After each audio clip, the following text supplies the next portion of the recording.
Για τη μαρμελάδα θα χρειαστούμε 250 γραμμάρια πλυμμένες φράουλες και 150 γραμμάρια ζάχαρη και θα τις βάλουμε να βράσουν.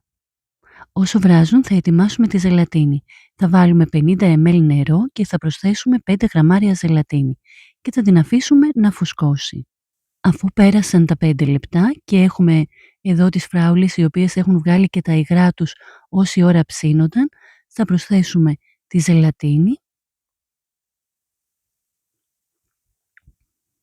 και μία κουταλιά της σούπας λεμόνι και θα βάλουμε τη μαρμελάδα να βράσει για άλλα 5 λεπτά. Και είναι έτοιμη. Θα την αφήσουμε να κρυώσει και αφού κρυώσει με ένα πιρούνι ή στο μπλέντερ μπορούμε να διαλύσουμε τα μεγαλύτερα κομμάτια. Αυτή είναι πραγματικά μια πολύ εύκολη συνταγή για να φτιάξουμε αυτή την υπέροχη μαρμελάδα φράουλα. Σας προτείνω να την ετοιμάσετε και για άλλα γλυκά που θα φτιάξετε ή ακόμη και για να τη γευτείτε σαν μαρμελάδα επάνω στο ψωμί, στα μπισκότα, στα κρουασάν. Και φυσικά μπορούμε να τη διατηρήσουμε σε αποστηρωμένα βάζα στο ψυγείο.